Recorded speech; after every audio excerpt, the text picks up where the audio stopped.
Bueno, antes de comenzar mi exposición, quería agradecer tanto al Instituto Tomás Pascual como a la Real Academia de Ciencias Veterinarias pues, que me hayan invitado aquí a dar esta charla hoy dentro del ciclo de conferencias sobre la aplicación de la biotecnología en la ciencia veterinaria. He elegido este tema para la charla, como bien decía el profesor Ferri, ya que el Instituto de Biotecnología de León, Inbiotec, pues, cuenta con cerca de 2 décadas de experiencia en el estudio de estas bases moleculares. También heredada de la Universidad de León previamente esta experiencia. Bueno, pues para comenzar, simplemente señalar que a lo largo de la historia de la humanidad han tenido lugar numerosos hitos en todos los campos del conocimiento y por supuesto la medicina, tanto humana como veterinaria, no podría ser una excepción. La mayoría de esos hitos se han concentrado en la era moderna, es decir, siglo XIX, siglo XX y ahora parte que tenemos el siglo XXI, y entre todos ellos que van desde el descubrimiento de las vacunas, los rayos X, la clonación de la oveja Dolly, el genoma humano, numerosos, quería resaltar el descubrimiento en el año 28 por parte de Alexander Fleming de la penicilina, descubrimiento oficial, por lo menos de la penicilina, y que dio pie al nacimiento posterior en los años 40 de la era de los antibióticos. Este hecho supone un hito en sí, pero además fue base, dio pie a la generación de otras disciplinas de la medicina, por ejemplo la cirugía invasiva, ya que sin el uso de antibióticos prácticamente era muy complejo. ¿Pero qué son los antibióticos? Bueno, como todos sabrán, simplemente a modo de resumen, pues son moléculas orgánicas de bajo peso molecular que son producidas por microorganismos, sobre todo hongos y bacterias, principalmente. Son capaces de inhibir el crecimiento microbiano a baja concentración. Y se consideran metabolitos secundarios, ya que no son necesarias ni para el crecimiento, ni para el desarrollo, ni para la viabilidad ni reproducción de los microorganismos que los producen. Y aunque su función para nosotros como clínicos o médicos veterinarios está clara, que es el tratamiento de las infecciones, su función biológica es controvertida y se ha sugerido que podrían conferir una ventaja ecológica a aquellos microorganismos que en hábitats naturales pues tienen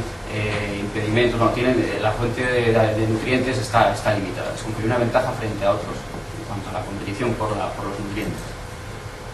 Entre todas las familias de antibióticos, tetraciclinas, sulfamidas, quinonas, etc., los antibióticos beta-lactámicos destacan sobre los otros miembros debido a su gran actividad y a su baja toxicidad, que es muy importante, sobre los seres humanos o animales. Debido a ello son los más prescritos, antibióticos más prescritos. Son datos no muy recientes, pero se pueden extrapolar perfectamente a la actualidad, tanto de España como de Europa, y aproximadamente entre cefalosporinas y penicilinas vienen a suponer un 60% de lo que son la prescripción de antibióticos. Y estos compuestos han ayudado durante toda la historia a salvar millones de vidas, tanto de humanos como de animales, mejorando la salud y el bienestar tanto humano como animal, y han contribuido en gran medida a la reducción de la tasa de mortalidad. En cuanto a la estructura de microorganismos productores,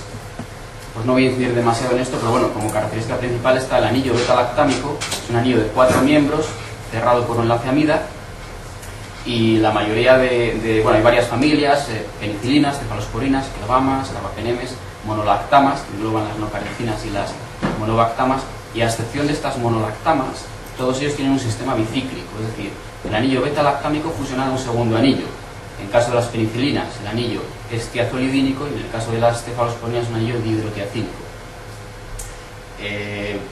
También una característica importante es la presencia de un radical en la cadena lateral que les confiere diferentes propiedades físicas como hidrofilicidad y hidrofilicidad. Los microorganismos que los producen son, a excepción de las penicilinas, tanto hongos como bacterias, y las penicilinas sobre todo las producen especies del género Penicillium y algunas Aspergillus como Aspergillus nigrans. Yo mi charla voy a centrar sobre antibióticos beta-lactámicos, penicilinas en este caso. El hecho de que tenga una cadena lateral, esa R que veíamos en la estructura, hace que se puedan agrupar en varias categorías, en 3 en concreto. Las penicilinas naturales, que son aquellas que se producen de forma natural por el microorganismo, cuando no se ceba o no se incluye un precursor específico de la cadena lateral. Es decir, la última etapa de biosíntesis, que veremos un poco en detalle después, es muy inespecífica y puede añadir cualquier tipo de cadena lateral. Entonces se producen en la naturaleza penicilinas naturales como la penicilina F, que tiene ácido hexenoico como cadena lateral, la K, que tiene octanoico, etcétera, varios tipos. Un segundo grupo son las penicilinas biosintéticas, que se sintetizan cuando al microorganismo se le ceba, se le añade un precursor de la cadena lateral específica. De ese modo se redirige la ruta metabólica hacia la síntesis de un compuesto en concreto. Es el caso de benzilpenicilina, penicilina G, que se produce cuando se añade al medio el precursor de la cadena lateral ácido fenilacético, o la penicilina V, o fenoximetilpenicilina, que se produce cuando se añade como precursor de la cadena lateral el ácido fenoxiacético. Bueno, hay algunos ejemplos de penicilinas biosintéticas en función del precursor que se añada, y la mayoría de las de uso clínico, tanto sal sódica como potásica, procaínica, benzacínica, pues provienen de la penicilina G o benzilpenicilina. Y el tercer grupo de las penicilinas serían las penicilinas semisintéticas, que son las que se originan a partir de una biosintética, es decir, penicilina G o V principalmente, y que sintetizan químicamente en el laboratorio al adicionar una cadena lateral específica al núcleo de ácido 6-aminopenifilánico, que bueno, luego hablaré un poco más en detalle de esto, que bueno, básicamente son hechas a la carta. Tenemos varios grupos, las antiestafilocócicas, las aminopenicilinas, etcétera, unas cuantas. Y actualmente se emplean mucho estas penicilinas unidas a un inhibidor de la beta-lactamasa. El mecanismo de resistencia principal de los microorganismos a las penicilinas es un tema muy interesante, no voy a entrar hoy en él, pero principalmente se basa en la secreción o liberación de una enzima que rompe el anillo beta-lactámico, se denomina beta-lactamasa. Pues si nosotros hacemos mezclas en las cuales tengamos un inhibidor de esa enzima, haremos la penicilina mucho más efectiva y que resista, que aguante la resistencia microbiana. El caso más claro es la amoxicilina clavulánica, que es lo que nos dan a todos cuando, casi siempre cuando nos ponemos mal, catarros. En cuanto al mecanismo de acción, estas penicilinas se deriva mucho de su estructura y básicamente se deriva de su unión a proteínas denominadas PBPs o proteínas de unión a penicilina. Estas proteínas de unión son principalmente la TD-transpeptidasa y la TD-carboxipeptidasa, que son dos enzimas que están implicadas en la biosíntesis de la pared celular, o del peptidoglicano en concreto, que es un componente principal de la pared celular. La penicilina, por mimetismo, por analogía estructural con el sustrato de esas enzimas, que es la fil-B-alanina-D-alanina, penetra en el centro activo y bloquea las enzimas, con lo cual las vuelve completamente inactivas, irreversiblemente además. Además desencadenan también la liberación de autolisinas y hidrolasas, con lo cual se lleva a cabo la lisis celular. La pared se vuelve osmóticamente inestable y bueno, se hinchan las bacterias y se mueren, se rompe la pared celular y las bacterias mueren. Debido precisamente a este mecanismo de acción, las penicilinas son más activas, tienen mucho más poder activo frente a microorganismos gram positivos, tienen un componente mayor de pared celular que frente a los gram negativos. Aunque bueno, las penicilinas semisintéticas han solventado en gran medida este tema, pues han ampliado el espectro de acción. En cuanto a su farmacocinética, bueno, pues se administran unas dosis determinadas, pero tampoco voy a entrar mucho en esto, para alcanzar dosis efectivas en plasma de 2 microgramos mililitro. Una cosa importante es que se absorben muy rápido, se distribuyen muy rápido en todo el organismo y no atraviesan la barrera placentaria ni tampoco el peritoneo ni la pleura. Y también es muy importante que apenas se metabolizan una vez penetran en el organismo y su excreción se lleva principalmente a cabo a través de la orina, por vía renal. Otra propiedad de estos antibióticos, su gran inestabilidad, son muy sensibles al oxígeno, la luz, el pH del medio, se hidrolizan muy fácilmente y esto también hizo que su descubrimiento su purificación, mejor dicho, fuese complicada en principio, como veremos ahora. Las penicilinas que más utilizan de las biosintéticas son la sódica y la potásica, como hemos visto, y muchas veces se administran junto con procaína o benzatina para aumentar los tiempos de absorción, si quieren tratamientos más prolongados. El espectro de acción incluye una serie de microorganismos, pues sobre todo, como decíamos, gram positivos, también las hay frente a gram negativos, aunque su concentración media inhibitoria es más alta, y también frente a streptococos. Y en cuanto a algunas enfermedades veterinarias, de las que utilizan, se puede utilizar penicilina para cualquier enfermedad, pero bueno, simplemente para microbial, simplemente para hacer incidencia en algunas de las enfermedades veterinarias más clásicas, como la podermatitis necrótica, la listeriosis, la actinomicosis o tumor de Quijada, la actinobacilosis o lengua de madera, incluso para el propio antras, si los tratamientos se pillan a tiempo, ya que la enfermedad se desencadena muy rápidamente. Una vez que hemos visto un poco la estructura, la actividad, el mecanismo de acción, etc., me gustaría hablar un poco del entorno histórico del descubrimiento de las penicilinas. Y para ello hay una frase de Alexander Fleming, que es el descubridor oficial de las penicilinas, que resume muy bien lo que ocurrió, que es que dijo: algunas veces encuentras lo que no andas buscando, ¿no? Eso es lo que sucedió a Alexander Fleming Cuanto a su descubrimiento, tenemos que retrotraernos a Londres, a septiembre del año 1928, y al Hospital de Santa María, concretamente al ala Clarence, que forma parte, creo, del Imperial College. Y allí Sir Alexander Fleming trabajaba como profesor de bacteriología y estaba intentando aislar por siembra pues, unas cepas de Staphylococcus aureus. Cuentan las crónicas que era, y así lo reconocía, que era muy desordenado el trabajo. Como observamos, había una pila de placas y se fue de vacaciones y dejó unas cuantas placas encima de la mesa, se las olvidó, sembradas con Staphylococcus. Y al volver un mes más tarde, se dio cuenta de que existía una contaminación por un hongo, que lo más tarde identificaría como una especie de género Penicillium, y lo que más llamó la atención fue el halo de inhibición que generaba este hongo frente a este cultivo de Staphylococcus. Fleming no había sido el primero en describir el fenómeno de la antibiosis, ya Koch y Pasteur en el siglo XIX ya lo habían hecho,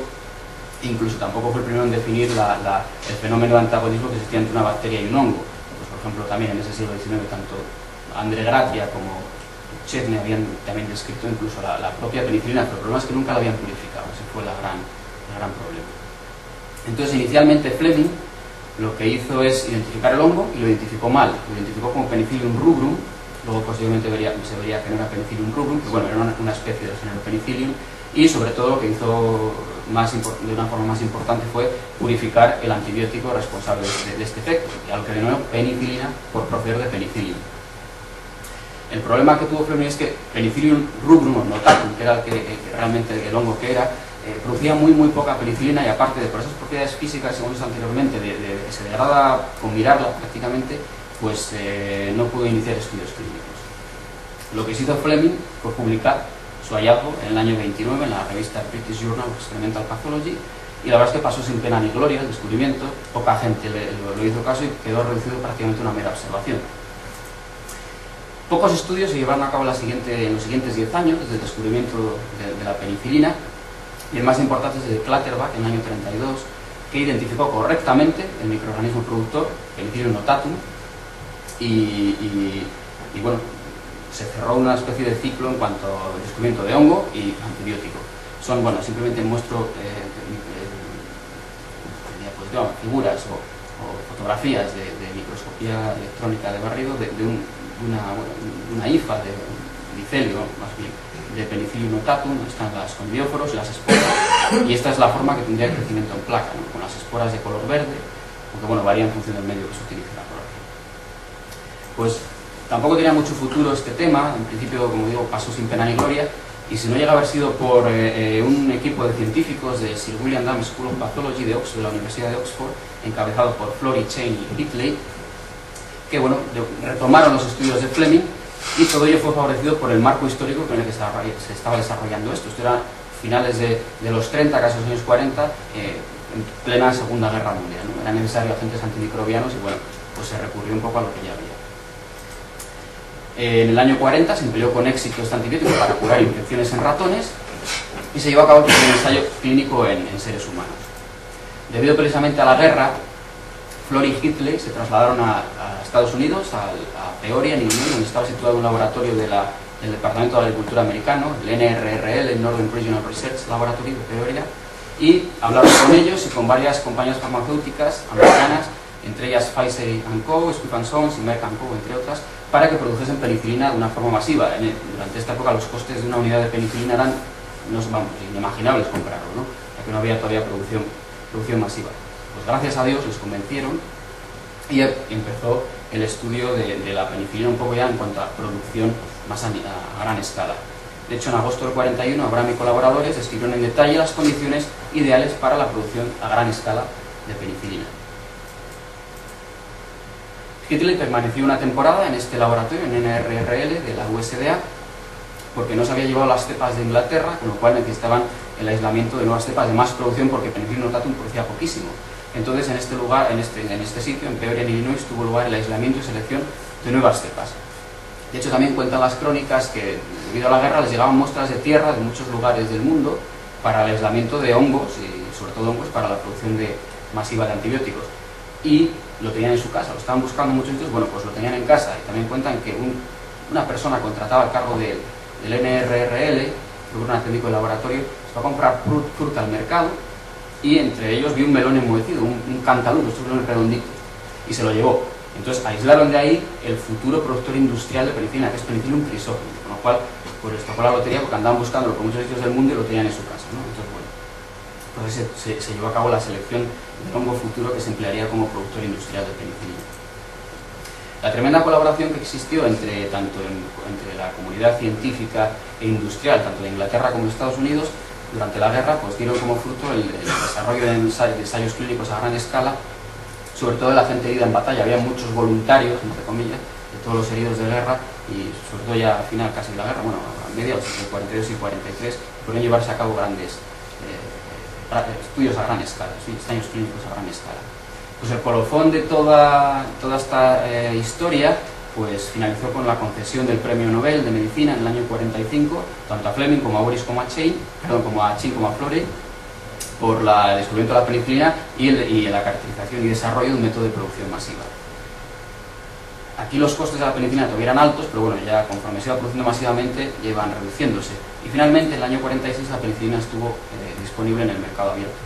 De hecho, una frase del discurso de Fleming pues comentó algo así como: llegará un día en que la penicilina esté disponible para todo el mundo y se genere, no es literal la frase, vamos, viene a decir eso, se genere el fenómeno de resistencia. Bueno, pues adelantó a su tiempo, porque efectivamente el uso indiscriminado de antibiótico pues llevó a cabo la aparición de resistencia. ¿Qué ocurrió tras la guerra? Después del año 45, pues las innovaciones más relevantes fueron el aislamiento, selección a través de programas de mejora de cepas de mayor producción, ya de Penicillium chrysochlum como microorganismo industrial, la optimización del proceso de fermentación, sustituyeron el cultivo en superficie por cultivos sumergidos ya en matraz, un fermentador, la utilización de nutrientes nuevos como el líquido de maceración de maíz, que aumentaban los títulos de penicilina, y también la adición de precursores de cadena lateral, como vimos anteriormente, como el ácido fenilacético, que redirigía la producción hacia penicilina G. Y también,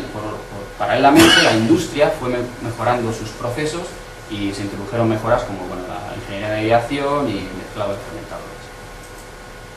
La industria, la rama química de la ciencia también fue evolucionando y se llevó a cabo pues la determinación de la estructura de la penicilina en el año 49 por Clark y colaboradores. Reitero, el anillo beta-lactámico, tiazolidínico y la cadena lateral, que es la que da, digamos, las propiedades físico-químicas a la molécula.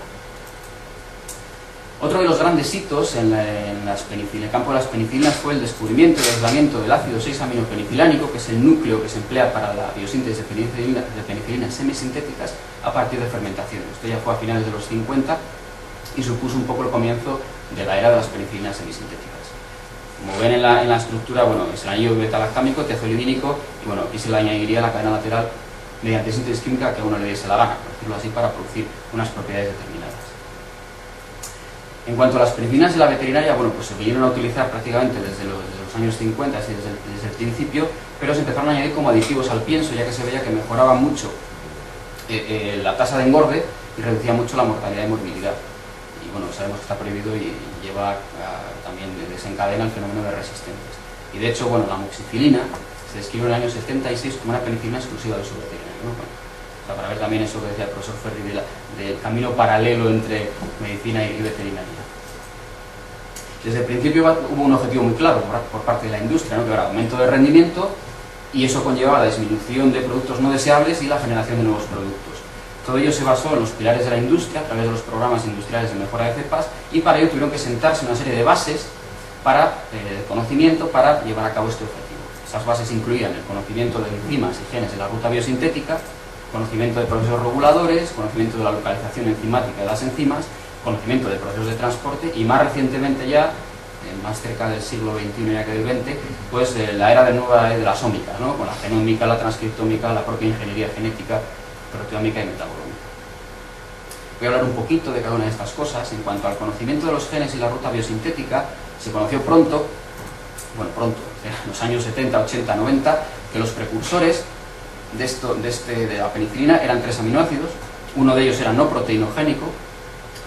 el alfa-aminodípico, y 2 de ellos eran proteinogénicos, la cisteína y la valina. Se conoce que la síntesis comienza con una condensación no ribosómica, es decir, no ocurre una formación de un péptido al uso en un ribosoma como ocurre con el resto de proteínas, sino que una enzima denominada ACV sintetasa, identificada por este gen PCBAB, es una sintetasa de péptidos no ribosomal, es una enzima enorme, como veremos a continuación, pues condensa estos 3 aminoácidos para dar lugar al tripéptido LLD-ACV, que es alfa-aminodipil cistenilvalina. La ACV sintetasa es una enzima de una gran masa molecular y tiene 3 dominios, o 3 módulos, mejor dicho, para cada uno de los aminoácidos.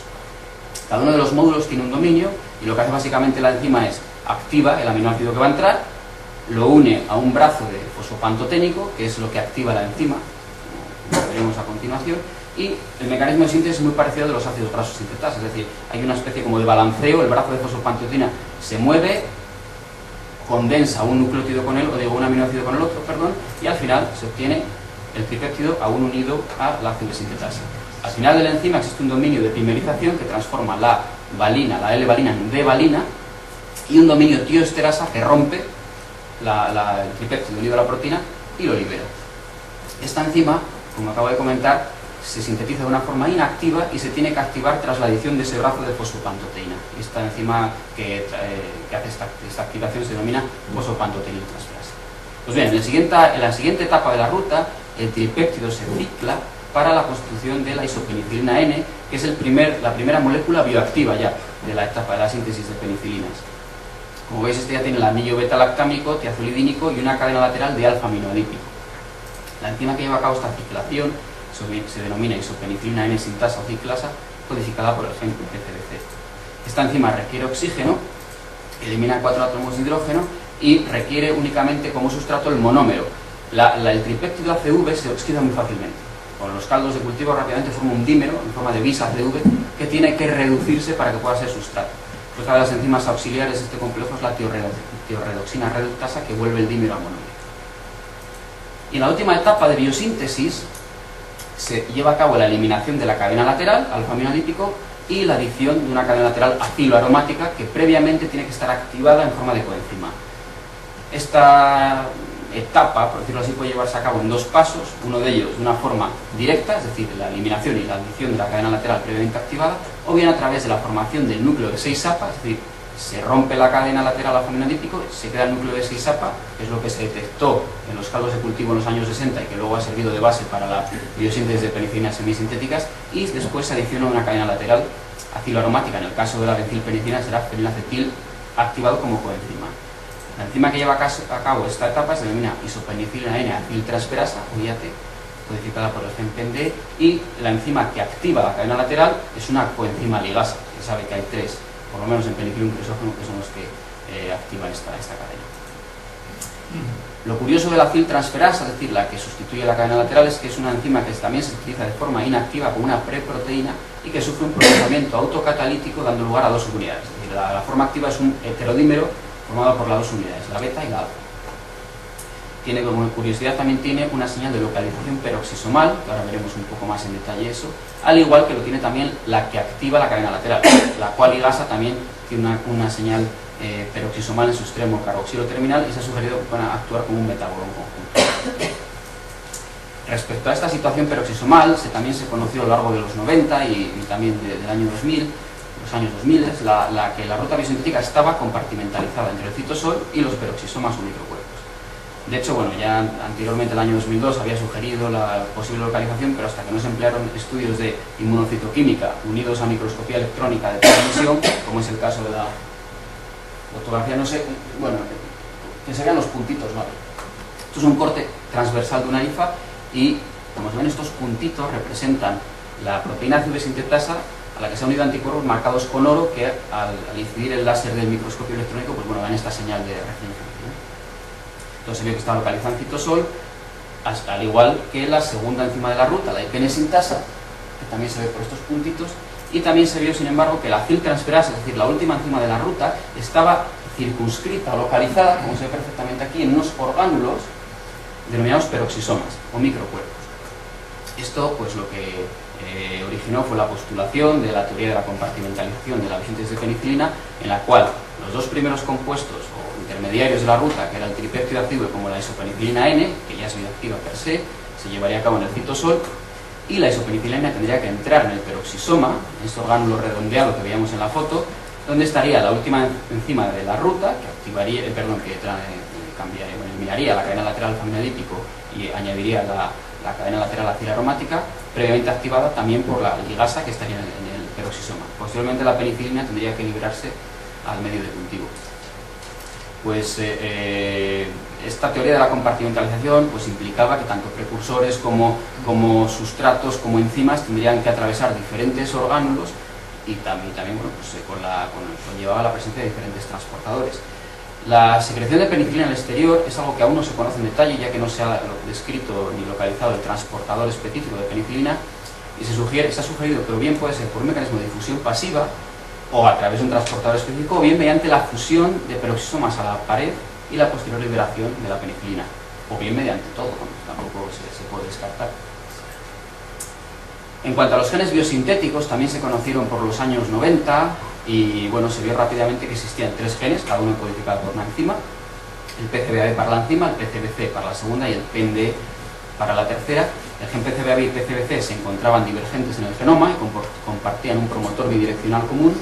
y carecían de intrones, lo que sugería un origen procariota. De hecho, muchas de las bacterias que producen cefalosporinas o cefamicinas tienen estos dos genes, bueno, o autólogos o homólogos de estos genes en su genoma. A su vez, el gen PND está situado corriente abajo del gen PCBC, tiene un promotor propio y posee intrones, lo cual sugiere que provenga de eucariotas, es decir, el Penicillium crisógeno adquirió este gen por transferencia horizontal, no sabe muy bien cómo, y lo unió al clúster para la producción más eficiente de penicilinas con más actividad. La región promotora de estos genes existen numerosas cajas de unión a todavía más numerosos factores transcripcionales, probablemente no muchos conocidos aún, y se sabe bien que tanto la fuente de carbono como la de nitrógeno, como el pH, como los aminoácidos, regulan la expresión de estos genes. Rápidamente, a modo de pincelada, se sabe que la glucosa y la sacarosa reprimen los dos primeros genes biosintéticos, por tanto en las fermentaciones se emplea lactosa para evitar precisamente este efecto represor. En cuanto al pH, se sabe que existe un factor transcripcional denominado PAC-C que a pH alcalino activa la expresión génica de los dos primeros genes de la ruta. El amonio se sabe que reprime en cuanto a la fuente de nitrógeno, y otro factor transcripcional denominado NRE también está implicado en la regulación, aunque no hay evidencias en vivo de su unión. Y en cuanto a los aminoácidos, la lisina se sabe que disminuye la producción y el ácido alfa-aminoadípico, como es un precursor, sabe que tiene un efecto limitante. Pues a pesar de estas fuentes clásicas de regulación, existen numerosos factores transcripcionales más. Os voy a mostrar alguno, como PNR1, que es un complejo transcripcional de unión al promotor bidireccional, el activador transcripcional PTA1, que también se une activando la expresión del gen PCBAB, el regulador global del metabolismo secundario LAEA y Velvet, que forman todo un complejo de varias proteínas y que están implicados positivamente en la regulación de la producción de antibiótico, y otros factores como el factor RPX o FKH1, que también tiene un efecto positivo. Pues aparte de todos estos factores, se sabe también que existen otras numerosas moléculas moléculas que tienen un efecto positivo o negativo en la producción. Se sabe también que existen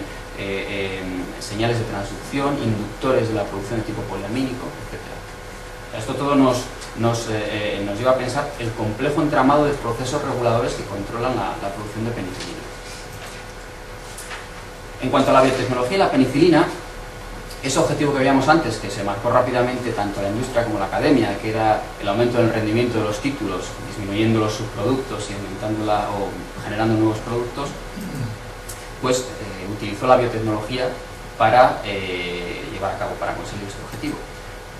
Podemos decir que hay 3 vías clásicas de biotecnología aplicada a la producción de antibiótico, en el caso del programa industrial de mejora de cepas, que comenzó en los años 40, la producción de penicilinas semisintéticas, que ya percibí anteriormente, y la ingeniería genética ya más moderna, ¿no?, por decirlo así. En cuanto al programa industrial de mejora de cepas, simplemente comentar que comenzó en los años 40, en el año 43, con el aislamiento de ese Penicillium crisógenum del melón en Peoria. Se vio rápidamente que esta cepa era mucho más adecuada que Notatum, que era el aislado original de Fleming, para la producción de antibiótico, producía 30 veces más en cultivo sumergido. Y luego, los programas industriales de mejora de cepas, pues la mayoría de ellos son secretos de la industria, pero básicamente consisten tanto en la selección como en la aplicación de diferentes tratamientos mutágenos,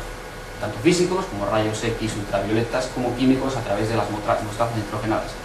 y lo que la imaginación le quiera echar en cuanto a nivel industrial, ¿no? Esto ha permitido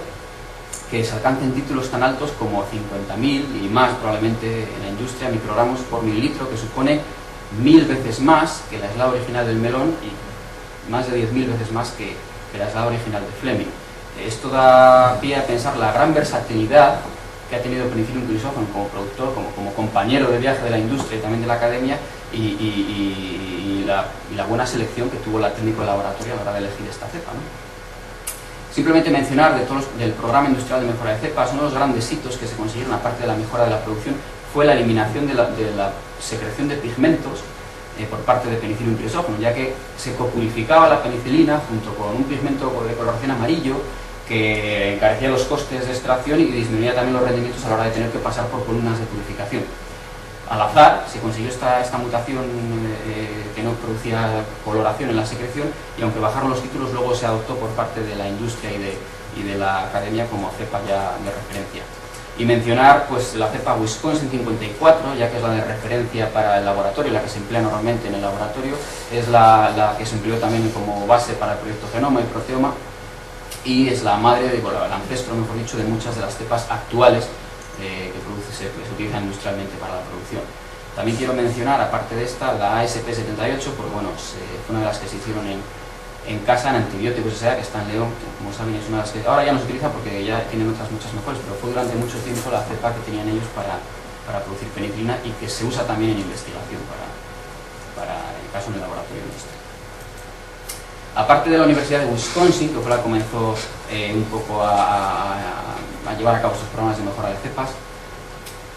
cada industria farmacéutica aplicó los suyos, y tanto Panlas como DSM, que está en Delft, en Holanda, Wyatt Lab, o la propia Antibióticos en León, pues bueno, desarrollaron sus propios programas industriales completamente secreto, y bueno, pues desarrollaron cepas de alta producción, en definitiva. En cuanto al 6-APA y las penicilinas semisintéticas, como decía anteriormente, también implica un proceso biotecnológico en su producción, y comenzaron en los años 70 y tuvieron como base el descubrimiento del 6-APA en los caldos de cultivo. Entonces, básicamente, al comienzo lo que se hacía era obtener, mejor dicho, penicilina G a partir de cultivos, eliminar la cadena lateral mediante desacidación química y posterior adición de una cadena lateral en modo in vitro. Debido a la cantidad de polutantes, solventes peligrosos, y que era caro además, y que medioambientalmente no era recomendable, pues estuvo en vigor hasta finales de los 80 y se sustituyó por la desacilación enzimática a partir de enzimas recombinantes producidas en bacterias con un bioreactor, y bueno, se pasa a penicilina G, obtenida igualmente a partir de cultivos, se obtiene el núcleo de 6-APA y después se la adiciona, como decimos, mediante síntesis química a diferentes cadenas laterales. Se originan así las penicilinas que ya comenté anteriormente, las aminopenicinas, y que se pueden añadir junto a inhibidores beta-lactamasas para obtener las formulaciones correctas. La amplia variedad de penicilinas semisintéticas permitió tanto aumentar la biodisponibilidad como estabilidad, aumentar el espectro antimicrobiano, aumentar la tolerancia y aumentar la efectividad frente a muchos gram negativos, tanto aerobios como anaeróbicos, estreptococos, estafilococos, etc. Y el otro gran pilar de la biotecnología aplicada a la mejora de la producción es la ingeniería genética de Penicillium chrysophyllum. Principalmente consiste en la sobreexpresión de genes tanto homólogos del propio penicillium como heterólogos de otros microorganismos que también producen antibióticos beta-lactámicos. En cuanto al primero de los casos, que es más a nivel académico, más a nivel de laboratorio, pues se ha conseguido sobreexpresar varias de las enzimas, tanto de la ruta como auxiliares. En este caso es la coenzima ligasa la que activa la cadena lateral. Se sabe que se produce un aumento en los títulos. También la enzima que activa el ácido desintetasa, su sobreexpresión, su aumento de dosis génica, por decirlo así, conlleva un incremento en los títulos de penicilina, y también al aumentar el número de copias de reguladores globales como la AEA, pues también se consiguen aumentos en los títulos. Pero bueno, esto ya digo que es más a nivel de laboratorio, se ha conseguido, pero nunca se ha escalado a nivel industrial. Pero bueno, podría ser interesante llevarlo a cabo. Y lo que se ha empleado a nivel industrial es la sobreexpresión heteróloga, es decir, de genes de otros microorganismos en Penicillium chrysophyllum para principalmente la síntesis de cefalosporinas semisintéticas. El hongo que produce cefalosporinas es Acremonium chrysophyllum, que se utiliza, el que naturalmente produce este tipo de compuestos, pero se maneja mucho mejor Penicillium, produce mucho más Penicillium, con lo cual es más rentable obtener cefalosporinas a partir de Penicillium. Y lo que se ha hecho clásicamente era obtener bencilpenicilina y expandir químicamente el anillo de la penicilina. Si recuerdan, entre cefalosporinas y penicilinas existía una diferencia en el anillo segundo, uno era tiazolínico y el otro dihidrotiazínico, es decir, tenía que expandirse hacia un anillo de 6 miembros, y se lograba clásicamente mediante la expansión química. Volvemos a lo mismo, era costosa, medioambientalmente no recomendable, etc., para obtener el 7-ADCA, que es el núcleo de las cefalosporinas semisintéticas. Actualmente, a partir de los 90, pues se consiguió, mediante la ingeniería genética, expresar genes tanto de Acremonium chrysophyllum como de bacterias culturales de cefalosporinas para conseguir la expansión del anillo mediante in vivo y mediante un sistema enzimático. Pues bueno, todo ello pues dio lugar a varios intermediarios de la ruta de cefalosporinas, ya que se pueden fabricar penicilinas semisintéticas a partir de Penicillium chrysophyllum. Y también otros intermediarios como el ADA-CCPA, cuyo nombre sin acrónimo no me atrevo a decir, pues bueno, pues enormemente largo, bueno, pues son derivados muy estables, que es muy interesante de cara a la industria farmacéutica. Esto ya data del año 2009, o sea, son cosas muy recientes. Sin duda alguna, si Fleming estuviese aún entre nosotros, pues se preguntaría que cómo es posible que un microorganismo como Penicillium chrysophyllum pues fuese capaz de haber sido tan plástico, de haber sido tan dócil en el laboratorio y llevar a cabo esta producción de títulos tan impresionantes, más de 1000 veces respecto a la cepa silvestre. Es una auténtica para quitarse el sombrero, vamos, no decir otra cosa. Entonces, las bases sobre las que se asienta son pues, principalmente el programa industrial de mejora de cepas. Se sabe que durante este programa industrial se llevaron a cabo numerosas modificaciones que llevaron a ese incremento en los títulos. La primera de ellas es la amplificación del clúster biosintético, donde se encuentran los genes de biosíntesis de penicilina. El clúster de biosíntesis está sentado en una región génica que se amplifica n veces, es decir, existe una amplificación, no se sabe muy bien por qué, en las cepas de alta producción. Esta región que se amplifica tiene diferentes tamaños en función de la cepa, y lo que se sabe es que las cepas que producen más tienen hasta 14 copias del clúster. Se ha sugerido que los sitios que rodean, en concreto es un hexanucleótido a cada lado, que rodean esta región amplificada, pueden suponer sitios calientes de recombinación génica. De este modo, pues como se ve, algunas de las cepas alcanzan hasta los 14 copias, que es algo realmente alto. Una cosa curiosa es que en la región que se amplifica, aparte de los 3 genes biosintéticos, existen otros 13 o 14 también según la cepa, y puesto que también se amplifican con las cepas de alta producción, cabría esperar que algunos de estos ORFs o genes estuviesen implicados tanto en la síntesis como en la regulación como en la secreción de penicilina. Bueno, eso se comprobó no hace mucho y curiosamente pues veo que no estaban implicados en ninguna de estas cosas que he dicho. Esto se hizo de una forma muy sencilla, se consiguió un mutante que se denomina NP10, que carece de esta región amplificada mediante mutagénesis, y se adicionaron únicamente los 3 genes biosintéticos. Y se vio que se restauraba la producción de penicilina completamente. Esto es un bioensayo en los ánodos de inhibición del microorganismo. Se vio que producían el mismo grado de inhibición que la cepa Wisconsin, por lo cual se concluyó que la región amplificada, los genes que están en esa región, aparte de los biosintéticos, no tienen una implicación directa en la biosíntesis de penicilina. También tampoco se han encontrado ni genes reguladores específicos de la biosíntesis de penicilina, ni tampoco los genes auxiliares como la coaligasa o la fosfopantotenilis transferasa. Sin embargo, curiosamente, la sobreexpresión de estos genes, como vimos antes, conlleva un aumento en los títulos de penicilina, o sea que es algo curioso. Y también algo muy interesante es que también se conoce que no existe una correlación directa entre el número de copias de dosis génica y los títulos de penicilina, con lo cual esto implica que tenía que haber algo más tuvo que ocurrir durante el proceso de mejora de cepas para que este microorganismo hubiese sido capaz de producir tanta penicilina. La segunda modificación bien conocida es el catabolismo del ácido fenilacético, el precursor de la cadena lateral. Se sabe que la tasa de producción de una penicilina en concreto, en el caso de la penicilina G, depende en gran medida de la disponibilidad de precursores de la cadena lateral, como es el caso del fenilacético para la metilpenicilina. Pues bien, el ácido fenilacético, este ácido débil, se metaboliza a través de 2 vías. Una es su incorporación, como hemos visto, a través de la ruta de penicilina, ya que es tóxico este compuesto en altas concentraciones. Y la segunda manera de metabolizarse es a través de su degradación hacia fumarato y acetoacetato, en lo que se denomina el ciclo del homogentisato, la ruta del homogentisato. Son varias etapas enzimáticas, pero la importante es la primera, que es catalizada por la fenilacetato 2-hidroxilasa. Se conoce que en el paso entre penicillium notatum y NRL, que es el aislado del melón de Peoria, se llevó a cabo una mutación al azar, espontánea, de un aminoácido por otro que conllevaba una reducción en la actividad enzimática. A su vez, entre la cepa silvestre y Wisconsin, que es la que mencioné antes, que era la cepa ancestral de la mayoría de las cepas de alta producción, que probablemente estos cambios se han mantenido también después, aparte de esta mutación que se conservaba, se originó esta otra mutación. Esto ha llevado a que prácticamente la fenilacetato deshidroxilasa no sea funcional, con lo cual la vía del homogentisato prácticamente no funciona en cepas de alta producción, con lo cual queda más fenilacético disponible para la incorporación a penicilina y la formación de más cantidad de antibióticos. Con lo cual las cepas silvestres degradarían más fenilacético, con lo cual habría menos disposición, y las cepas más evolucionadas tendrían esta vía prácticamente extinta y tendrían más disponibilidad de precursor para la formación de más penicilina. Y la tercera modificación que se caracterizó hasta el momento durante este programa industrial de mejora de cepas es el incremento del número de peroxisomas o microcuerpos. Si recuerdan anteriormente, el peroxisoma es el orgánulo donde se llevan a cabo las últimas etapas de la última en concreto de la biosíntesis de penicilina, la construcción de la cadena lateral, de los que hemos hablado, y la activación también de la cadena lateral. Y se sabe que en las cepas silvestres los peroxisomas, representados por estos orgánulos más o menos esféricos verdes,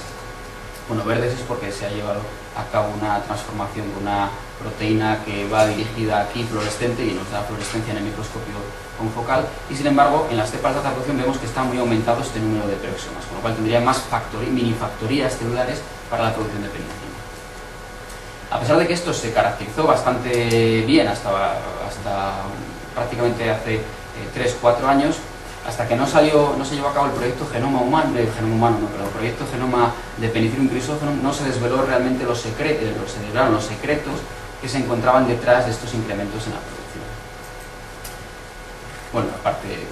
se me olvidó comentar que Penicillium crisógenum requiere peroxisomas para la producción de penicilina, simplemente un inciso. En cuanto al proyecto Genoma de Penicillium crisógenum, se llevó a cabo gracias a la empresa DSM, Anti-Infectis, que tiene su base en Delft, en Holanda, y en ella colaboraron varios grupos del mundo, tanto holandeses como la Universidad de Groningen, la Universidad de Delft, el Clyburn Center, americanos como el Craig Venter, la Universidad de George Washington, también alemanes, la Universidad de Berlín y otros institutos Biomax, y por parte española a través de la Universidad de León y el Instituto de Biotecnología de León. Colaboramos con el proyecto Genoma. El proyecto Genoma se publicó en Nature Biotechnology justamente 80 años después del descubrimiento de la penicilina. Bueno, eso fue el 28 de septiembre, se publicó en octubre, pero bueno, el 28 fue el 2008. Y básicamente, pues se caracterizó el genoma, se veían que había una serie de megabases, muchas menos que en el proyecto, por ejemplo, Genoma Humano, aunque el número de genes no estaba muy lejos del que había en el hombre, de 13.000 a 20.000, 25.000. Bueno, ahora supongo que todo esto haya cambiado porque han visto que hay más genes. Se agruparon por categorías los genes, categorías funcionales, y pues analizaron todas las proteínas supuestas que puede haber en el microorganismo Penicillium crisógenum. Se vio que en metabolismo secundario había un montón de enzimas implicadas, con lo cual sugería que penicillium era un productor, aparte de penicilina, de otros muchos metabolitos secundarios, productos naturales en definitiva, que podrían ser importantes para nuestra farmacéutica, ¿no? Como algún inmunosupresor o qué sé yo, diversos compuestos.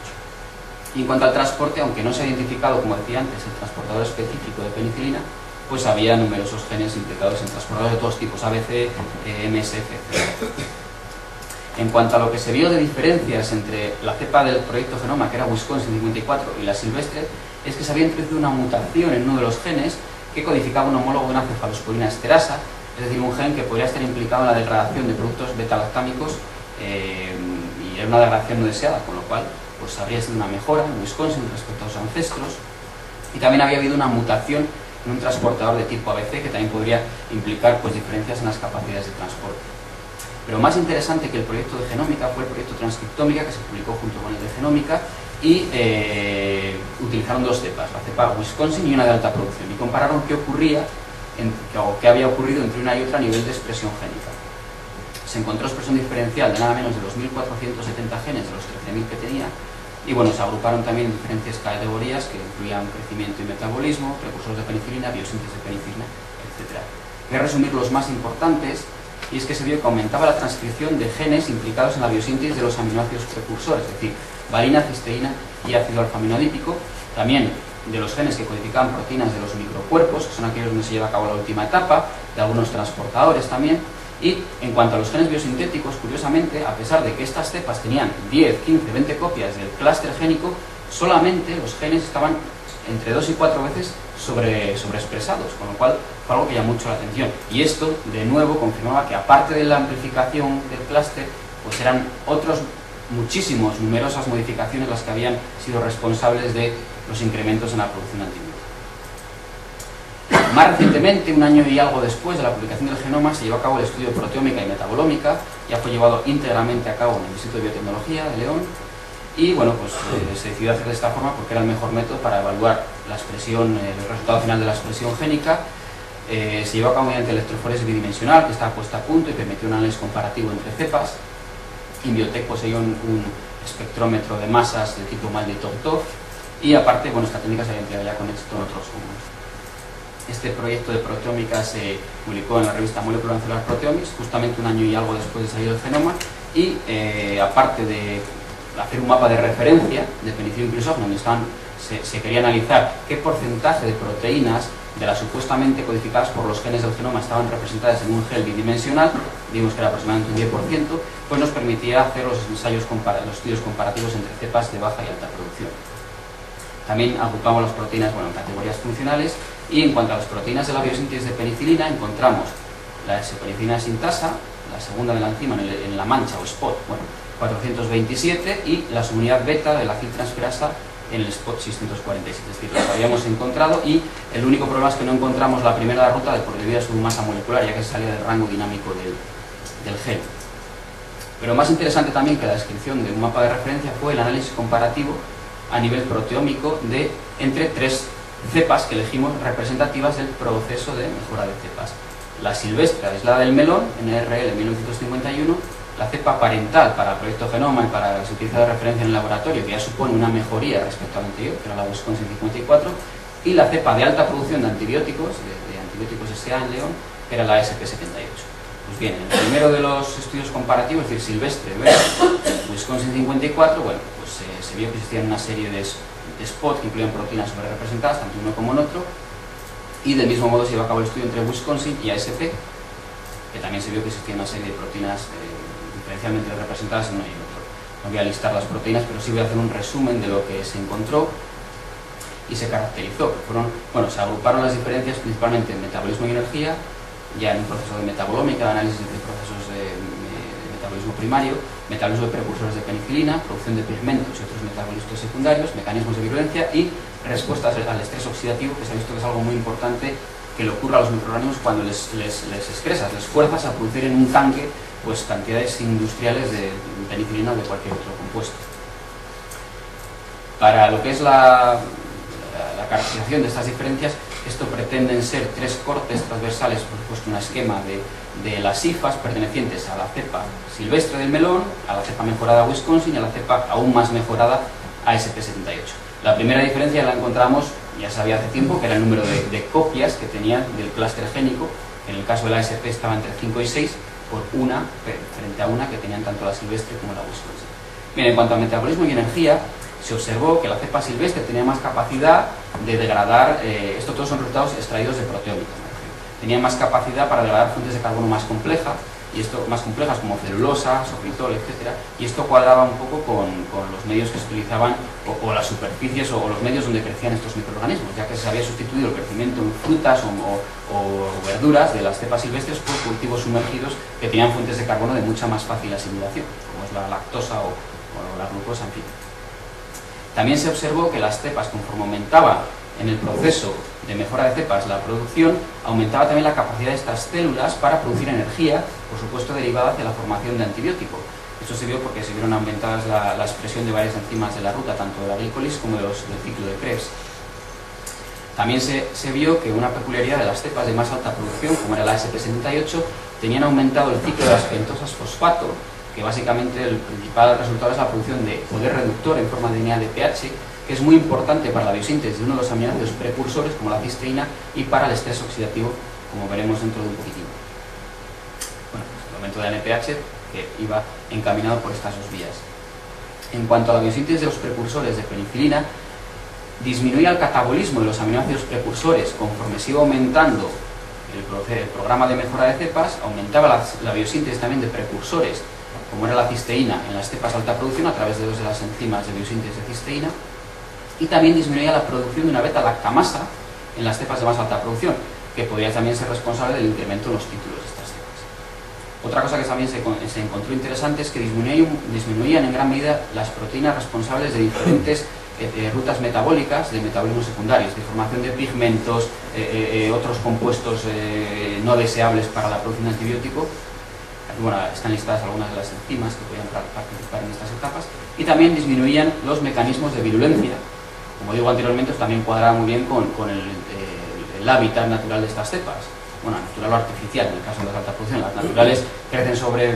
plantas o sobre frutas, con lo cual tienen que invadir mucho mejor los microorganismos, y las otras ya crecen en medios sumergidos que no tienen ningún tipo de necesidad de invadir nada.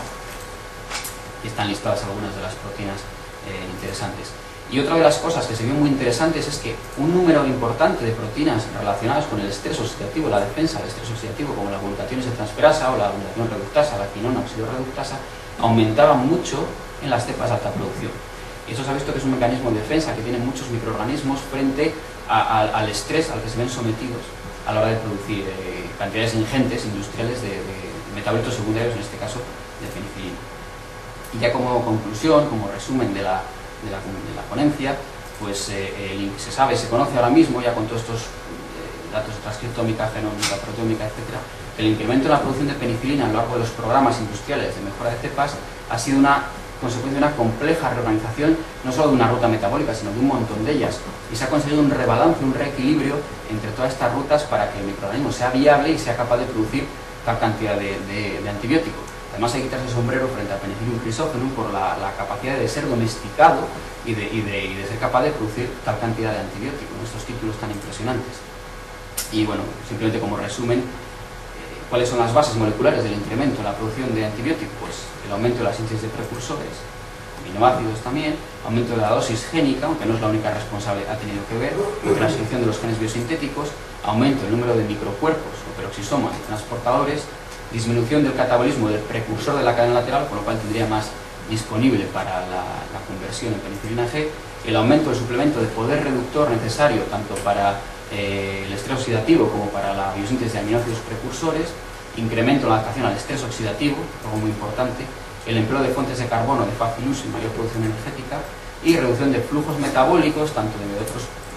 rutas de metabolismo secundario como también procesos de virulencia, para incrementar la producción de penicilina, y también reducción de la degradación enzimática de compuestos metalactámicos. Pues quería terminar simplemente ya con los agradecimientos. Gran parte de este trabajo durante las últimas 2 décadas, como comenté al principio, ha sido llevado a cabo en el Instituto de Biotecnología de León, dirigida por el profesor Rodríguez Ferri y por el profesor Balaña Forte, y también en la Universidad de León, y sobre todo a través de un grupo de investigación en el cual han participado en torno, en los últimos 30 años, probablemente casi 100 personas, encabezada por el profesor Juan Francisco Martín, el cual, bueno, simplemente ahí nombro unos pocos de los que han sido a lo largo de todos estos 30 años, que han contribuido, no solamente ellos, vamos, muchos grupos del mundo también, pero ha tenido una implicación muy grande en el conocimiento de los antibióticos metalactámicos. Y como sin financiación no hay ciencia, a pesar de que muchos políticos se empeñan en lo contrario, pues bueno, simplemente mencionar algunos proyectos que han avalado la investigación de este campo, tanto de la Unión Europea como nacionales de diferentes ministerios, como de la propia Agencia de Desarrollo de Castilla y León. Y bueno, en cuanto a empresas, sobre todo DSM, que es la que más ha patrocinado el estudio de esta actividad en biblioteca. Y por supuesto, gracias a ustedes su presencia, que hayan aguantado la hora históricamente, y también agradecer a la Real Academia y al Instituto Tomás Pascual por su invitación. Gracias.